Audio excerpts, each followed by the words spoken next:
Hello friends, welcome to DJOB Samil. Ministry of Railways RRB சைடில் இருந்து டெக்னீஷியன்ஸ்க்கான opening date announce பண்ண போகிறோம் அப்படின்னு சொல்லிட்டு முன்கூட்டியே ஒரு ஷார்ட் நோட்டீஸ் வந்து அனௌன்ஸ் பண்ணியிருந்தாங்க இல்லையா.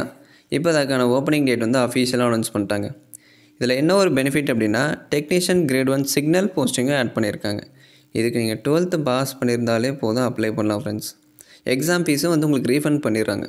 அதாவது நீங்கள் இப்போ 250 பே பண்ணுறீங்க, 500 பே பண்ணுறீங்க அப்படின்னா அதை வந்து நீங்கள் சிபிடி எக்ஸாம் அட்டன் பண்ணுவீங்க இல்லையா, அப்போ வந்து திருப்பி கொடுத்துருவாங்க. ஆன்லைனில் அப்ளை பண்ணுறப்ப உங்கள் பேங்க் டீட்டெயில்ஸ் எல்லாமே தருவீங்க, அதுக்கு வந்து ரீஃபண்ட் பண்ணிடுவாங்க. ஸோ சூப்பரான ஆப்பர்ச்சுனிட்டி, கண்டிப்பாக ட்ரை பண்ணுங்கள், மிஸ் பண்ணாதீங்க. ஓப்பனிங் டேட் பாருங்கள், March 9 வந்து அப்ளிகேஷன் ஸ்டார்ட் பண்ணுறாங்க. லாஸ்ட் டேட் April 8க்குள்ளே நீங்கள் அப்ளை பண்ணி முடிச்சிடணும். அதாவது அடுத்த மாதம் March 9 அப்ளிகேஷன் ஓப்பன் பண்ணுறாங்க. லாஸ்ட் டேட் அதுக்கு அடுத்த மாதம் March 8 அப்ளிகேஷன் க்ளோஸ் பண்ணுறாங்க. சரிங்களா. டெக்னீஷியன் கிரேட் 1 சிக்னல், இதுக்கு என்ன மாதிரி ஒர்க் இருக்கும், இதுக்கான ஜாப் நேச்சர் என்ன ப்ரோ அப்படின்னா, ஷார்ட்டாக சொல்லணும் அப்படின்னா சிக்னல் மெயின்டெனன்ஸ் ஒர்க் தான் ஃப்ரெண்ட்ஸ் இருக்கும். அதாவது சிக்னல் பராமரிக்கிற பணி தான் உங்களுக்கு இருக்கும். இதுக்கான ஜாப் நேச்சரை அடுத்த வீடியோவில் நான் உங்களுக்கு தெளிவாக சொல்கிறேன். பேசிக் சேலரி பாருங்கள், 29,000. பேசிக் வந்து 29,000 இருக்கும். அது போக ரயில்வே அலவன்ஸு அதெல்லாமே எக்ஸ்ட்ரா உங்களுக்கு ஆட் பண்ணி தான் தருவாங்க. ஏஜ் 18லேருந்து 36 ஏஜுக்குள்ளே இருக்குது அப்படின்னா நீங்கள் அப்ளை பண்ணலாம். 36க்கு மேலே ஏஜ் பார் ஆகிடுச்சு அப்படின்னா ஆஸ் யூஷுவல் அது உங்களுக்கே தெரியும், SC STக்கு 5 years ஏஜ் ரிலாக்ஸேஷனும் OBCக்கு 3 years ஏஜ் ரிலாக்ஸேஷனும் வந்து கொடுத்துருக்காங்க. 36க்கு மேலே ஏஜ் பார் ஆகிட்டா ரிலாக்ஸேஷன் நீங்கள் யூஸ் பண்ணி அப்ளை பண்ணிக்கலாம். ஸோ டெக்னீஷியன் கிரேட் 1 சிக்னல் இதுக்கு மட்டும் ஒரு 1100 வேக்கன்சி இப்போதைக்கு கொடுத்துருக்காங்க.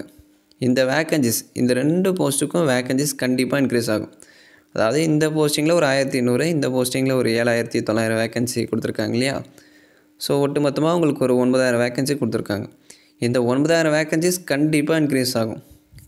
ஸோ ஒன்று ஆன்லைனில் அப்ளை பண்ணுறதுக்கு முன்னாடி இன்க்ரீஸ் பண்ணுவாங்க, இல்லை அப்படின்னா எல்லோரும் ஆன்லைனில் அப்ளை பண்ணிவிட்டு முடித்ததுக்கப்புறம் வேக்கன்சிஸ் இன்க்ரீஸ் பண்ணலாம். அதுக்கான சான்ஸ் 95% இருக்குது ஃப்ரெண்ட்ஸ். ஸோ கண்டிப்பாக வேக்கன்சி இன்க்ரீஸ் ஆகும். இதில் டோட்டல் வேக்கன்சிஸ் கொடுத்துருக்காங்க. ஆனால் ஒரு ரயில்வே ஜோனில் கேட்டகரி வைஸ் எவ்வளோ வேக்கன்சி இருக்குது அப்படின்னு சொல்லிட்டு டீட்டெயிலாக மென்ஷன் பண்ணல. அந்த வேக்கன்சிஸ் எல்லாமே டீட்டெயில்டு நோட்டிஃபிகேஷனில் நாங்கள் மென்ஷன் பண்ணுவோம் அப்படின்னு சொல்லிட்டு கீழே பாக்ஸில் கொடுத்துருப்பாங்க, அதையும் செக் பண்ணிக்கோங்க. So age relaxation as usual நான் சொன்ன மாதிரி SC ST OBCக்கு ஏஜ் ரிலாக்ஸேஷன் இருக்கும் ஃப்ரெண்ட்ஸ். இப்போ ஏஜ் பார்த்துட்டோம், அடுத்து எஜுகேஷன் குவாலிஃபிகேஷன். டெக்னீஷியன் கிரேட் 3 இதுக்கான ஏஜ் பார்த்துட்டோம் இல்லைங்களா, 18லேருந்து 33க்குள்ளே இருக்கணும். 90,900 வந்து பேசிக்கு, ப்ளஸ் அது போக உங்களுக்கு ரயில்வே அலவன்ஸு அது எல்லாமே ஆட் பண்ணி தருவாங்க. டெக்னீஷியன் கிரேட் 1 சிக்னல் இதுக்கு 12th பாஸ் பண்ணி 12th மேக்ஸு ஃபிசிக்ஸு இதெல்லாம் ஒரு முக்கியமான சப்ஜெக்டாக நீங்கள் எடுத்து படிச்சிருந்தால் அப்ளை பண்ணலாம். இல்லை அப்படின்னா BSc ஃபிசிக்ஸ் படிச்சிருந்தாலும் டெக்னீஷியன் கிரேட் 1 சிக்னல் இந்த போஸ்ட்டுக்கு நீங்கள் அப்ளை பண்ணலாம். சரிங்களா. ஸோ கிளியராக இருக்கும் அப்படின்னு நினைக்கிறேன். டெக்னீஷியன் கிரேட் 1 சிக்னல் இந்த போஸ்ட்டுக்கு 12th பாஸ் பண்ணி உங்கள் 12th கிளாஸில் மேக்ஸு ஃபிசிக்ஸு இதெல்லாம் ஒரு முக்கியமான சப்ஜெக்டாக எடுத்து படிச்சிருந்தால் நீங்கள் அப்ளை பண்ணலாம்.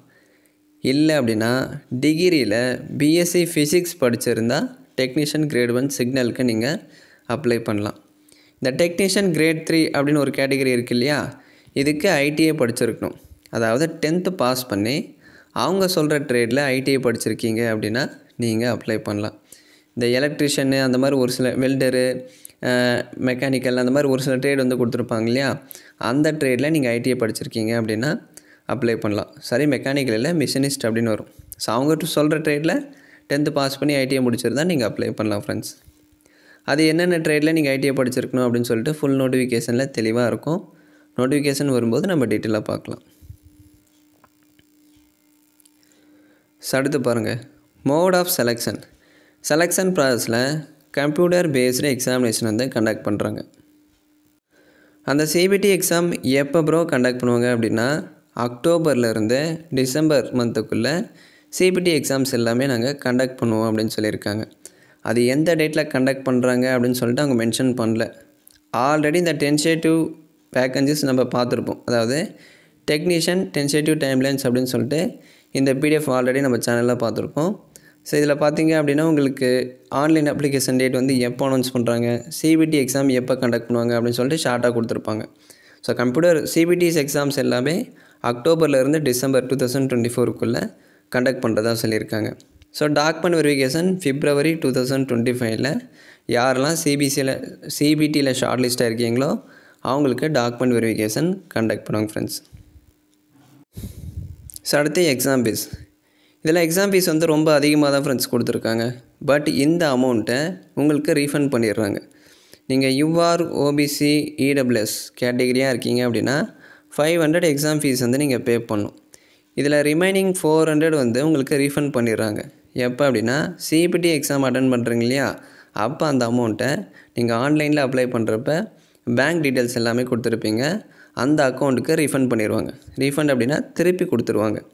இதுவே நீங்கள் எஸ்சி எஸ்டி பெண்களாக இருக்கீங்க அப்படின்னா 250 எக்ஸாம் ஃபீஸ் வந்து நீங்கள் பே பண்ணுவீங்க.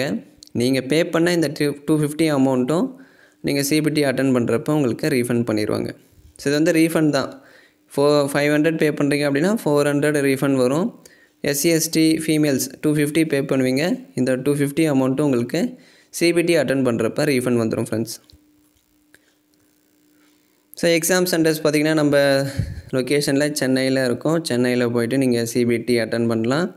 ஸோ ஆன்லைனில் அப்ளை பண்ணுறவங்க சென்னை ரீஜனுக்கு அப்ளை பண்ணுறீங்க, சென்னை ஜோனுக்கு அப்ளை பண்ணுறவங்க www.rrbchennai.government.in ஸோ இந்த வெப்சைட்டை யூஸ் பண்ணி தான் நீங்கள் ஆன்லைனில் அப்ளை பண்ணுற மாதிரி இருக்கும். ஸோ அடுத்த மாதம் மார்ச் 9 ஸ்டார்ட் பண்ணி ஏப்ரல் 8 அப்ளிகேஷன் க்ளோஸ் பண்ணுறாங்க. ஸோ மார்ச் 9 எப்படி இதுக்கு ஆன்லைனில் அப்ளை பண்ணணும் அது எல்லாமே நான் டீட்டெயிலாக எக்ஸ்பிளைன் பண்ணி வீடியோ அப்லோட் பண்ணுறேன். ஸோ மறக்காமல் பாருங்கள். இதில் உங்களுக்கு ஏதாச்சும் டவுட்ஸ் இருக்குது அப்படின்னா கமெண்ட்ஸில் கேளுங்க, இல்லை அப்படின்னா வாட்ஸ்அப்புக்கு மெசேஜ் பண்ணுங்கள், கண்டிப்பாக ரிப்ளை பண்ணுறேன். சரிங்களா? ஸோ அதே மாதிரி இந்த முறை எக்ஸாம் நான் கிளியர் பண்ணல ப்ரோ, அடுத்த வருஷம் எக்ஸாம் வருமா அப்படின்னு கேட்டிங்கன்னா 100% வரும் ஃப்ரெண்ட்ஸ். அது அவங்களே வந்து சொல்லியிருக்காங்க. ப்ளீஸ் நோட் அப்படின்னு சொல்லிட்டு டெக்னீஷியன்ஸ் டென்டேட்டிவ் டைம்லைன் இந்த நோட்டீஸில் பாருங்கள். ப்ளீஸ் நோட் அப்படின்னு சொல்லிட்டு ஒரு பாயிண்ட் கொடுத்துருக்காங்க. The centralised employment notice for the next cycle of recruitment to the post of technicians is provisionally planned for issue in April 2025. இதே மாதிரி ஏப்ரல் 2025 அடுத்த வருஷம் ஏப்ரல் 2025 இதே மாதிரி டெக்னீஷியன் நோட்டிஃபிகேஷன் வரும். இதுக்கப்புறம் உங்களுக்கு வருஷம் நோட்டிஃபிகேஷன் வரும் ரயில்வே சைடில் இருந்து. சரிங்களா? அந்த கொரோனா இஷ்யூவால் நோட்டிஃபிகேஷன் வரதில் நிறைய டிலே இருந்துச்சு. இப்போ அதெல்லாம் கிளியர் ஆகிடுச்சு இல்லையா? ஸோ உங்களுக்கு வருஷம் ரயில்வே சைடில் இருந்து அந்த வருஷத்துக்கான வேக்கன்சி அப்போதைக்கு என்ன வேக்கன்சி இருக்கோ அதை வந்து வருஷம் ரிலீஸ் பண்ணிடுவாங்க. இந்த முறை உங்களால் கிளியர் பண்ண முடியல அப்படின்னா அடுத்த வருஷம் நீங்கள் தாராளமாக வந்து அட்டன் பண்ணிக்கலாம். ஸோ ஒரு முறை ஃபெயிலியர் ஆகிடுச்சு அப்படின்னா நம்ம என்ன தப்பு பண்ணோம் அப்படின்னு சொல்லிட்டு நம்மளுக்கு கண்டிப்பாக தெரிஞ்சிடும். அடுத்த முறை நம்ம அதை ஐடென்டிஃபை பண்ணி எக்ஸாம் வந்து ஈஸியாக கிளியர் பண்ணிடலாம் ஃப்ரெண்ட்ஸ். ஸோ படிக்கிறவங்க இப்போலேருந்து ப்ரிப்பேர் பண்ணுங்கள். செல்ஃப் ஸ்டடி பண்ணுறவங்க நீங்கள் வீட்டில் இருந்தே படிச்சுக்கலாம். இல்லை ப்ரோ எனக்கு கோச்சிங் கிளாஸஸ் போனால் யூஸ்ஃபுல்லாக இருக்கும் அப்படின்னா ஸோ உங்களுக்கு எந்த கோச்சிங் கிளாஸஸ் வந்து பெட்டராக இருக்கோ, யார் டீச் பண்ணுறது வந்து உங்களுக்கு புரியுதோ அந்த கோச்சிங் கிளாஸில் நீங்கள் ஜாயின் பண்ணி படிங்க ஃப்ரெண்ட்ஸ். அவங்க சொல்கிறாங்க இவங்க சொல்கிறாங்க அப்படின்னு சொல்லிட்டு ஏதாவது ஒரு கோச்சிங் கிளாஸ்க்கு நீங்கள் கடமைக்கு ஜாயின் பண்ணுறது வேஸ்ட்டு தான். ஸோ உங்களுக்கு யார் டீச் பண்ணுறது இன்ட்ரெஸ்ட்டாக இருக்குது, யார் டீச் பண்ணுறது உங்களுக்கு புரியுதோ, சிம்பிளாக புரியுதோ அந்த கோச்சிங் கிளாஸில் நீங்கள் ஜாயின் பண்ணி படிச்சுக்கோங்க. சரிங்களா?